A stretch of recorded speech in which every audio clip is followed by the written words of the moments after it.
Lebanon Israel के युद्ध पर उस वक्त की बड़ी खबर। हिजबुल्लाह के उप महासचिव शेख नईम कासिम ने इजरायल को बड़ी धमकी दे दी है। हिजबुल्लाह अब इजरायल पर और घातक हमले करने को तैयार है। शेख नईम कासिम ने कहा कि इजरायल अब पूरे लेबनान में हमले कर रहा है और इसलिए हिजबुल्लाह भी पूरे इजरायल को निशाना बनाएगा। और इजरायल के सामने हिजबुल्लाह ईरान से भी बड़ा खतरा बनता जा रहा है। हिजबुल्लाह जो रॉकेट इजरायल पर फायर कर रहा है, उन्हें रोकने के लिए इजरायल ने जो एयर डिफेंस मिसाइल कई सालों से उत्पादन करके इकट्ठा की थी, उन पर गहरा संकट आ गया है।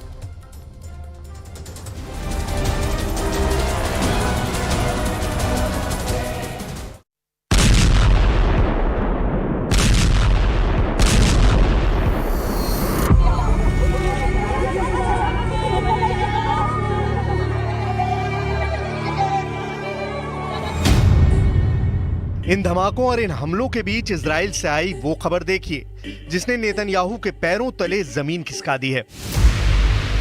ये खबर टाइम्स ऑफ इजराइल ने भी छापी है। ये खबर जेरूशलम पोस्ट ने भी छापी है। इजराइल के दो बड़े अखबारों में छपी खबर का मतलब समझिए। इसके मायने यह है कि नेतन्याहू के गोदाम में एयर डिफेंस मिसाइल खत्म हो चुकी है। अब इजराइल हिजबुल्लाह के रॉकेट कैसे रोकेगा? अब इजराइल ईरान की बैलिस्टिक मिसाइलों से खुद को कैसे बचाएगा?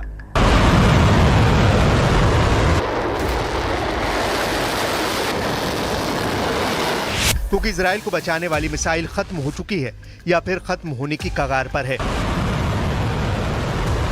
7 अक्टूबर 2023 के बाद से इजराइल गाजा से फायर किए जा रहे रॉकेट रोक रोक कर थक चुका है। यही हाल उत्तर वाले फ्रंट पर है, जहां लेबनान से हिजबुल्लाह रोज रॉकेट फायर करता है और इजराइल को अपना आयरन डोम 24 घंटे एक्टिव रखना पड़ता है।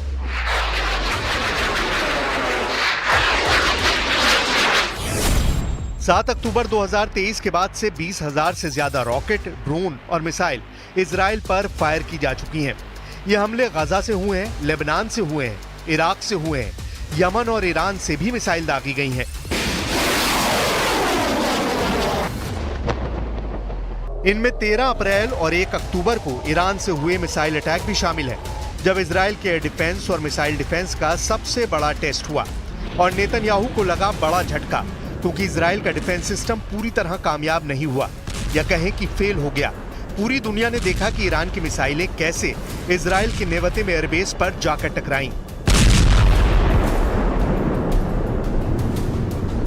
अब ईरान की मिसाइलों को रोकने के लिए इजराइल को अमेरिका से थार्ड यानी terminal high altitude air defence missile system तो मिल रहा है, लेकिन छोटे रॉकेट, क्रूज मिसाइल और ड्रोन से इजराइल खुद को कैसे बचाएगा, ये बड़ा सवाल है।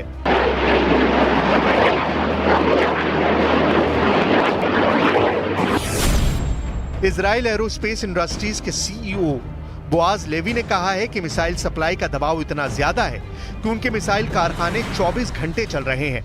हफ्ते के 7 दिन मिसाइल बनाने वाली फैक्ट्री चालू है। ये युद्ध का ऐसा वक्त है जब नेतन्याहू बैकफुट पर नहीं रह सकते। इस वक्त वो पीछे हटे तो इजराइल की करारी हार मानी जाएगी।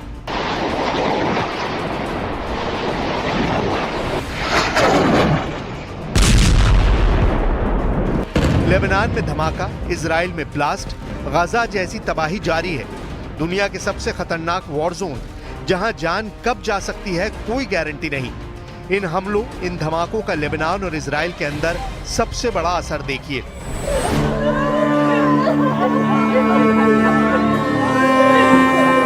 जनाजे दोनों तरफ उठ रहे हैं, 4 कंधों पर लाशें ढो रहे हैं इजराइल और लेबनान। आंसू बहाने वालों की कोई कमी नहीं। ताबूतों में लगी तस्वीर बता रही है कि मरने वाले कौन थे।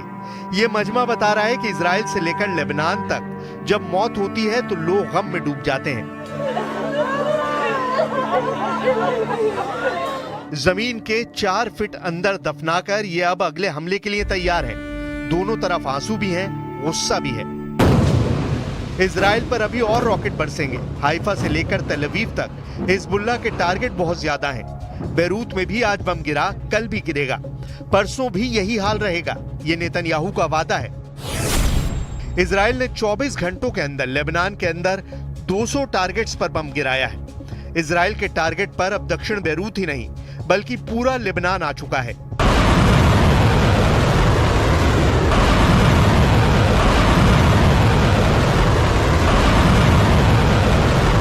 इसराइल के हमलों का दायरा अब दक्षिणी बेरूत से आगे बढ़ चुका है। संयुक्त राष्ट्र ने कहा है कि उत्तर लेबनान में इसराइल ने जो बमबारी की है उसमें 21 लोगों की मौत हुई है। मरने वालों में 12 महिलाएं और 3 बच्चे भी शामिल हैं। इजराइल के हवाई हमलों के बीच लेबनान का दिन ऐसे ही बीत जाता है। रात होती है और इस बारूदी खामोशी के बीच फिर से दिन निकलता है तो बेरूत के आसमान में चारों तरफ बारूदी महक के साथ ऐसे बादल छा जाते हैं। सबसे ज्यादा तनाव इजराइल और लेबनान के बीच ब्लू लाइन पर है, जहां संयुक्त राष्ट्र के 10,000 सैनिक तैनात हैं और उनके अड्डों पर इजराइल की बमबारी ने नेतन्याहू के खिलाफ एक नया मोर्चा खोल दिया है। इस फ्रंट पर सबसे आगे खड़ी हैं इटली की प्रधानमंत्री Giorgia Meloni. Continueremo inoltre a lavorare per attuare l'accordo per il prestito garantito dagli interessi generati dagli asset russi immobilizzati in Europa, importante risultato. Lebanon में इजराइल का ऑपरेशन चारों तरफ चल रहा है। बेका की घाटी में इजराइल के विमान बम गिरा रहे हैं। दक्षिण बेरूत में धमाकों का खौफ, वहां की सड़कों का हाल, हर तस्वीर लगातार दुनिया तक पहुंच रही है। दक्षिण लेबनान में इजराइल का ग्राउंड ऑपरेशन कहां तक पहुंचा है, इस पर नेतन्याहू भी बढ़ चढ़कर कोई दावा नहीं कर रहे।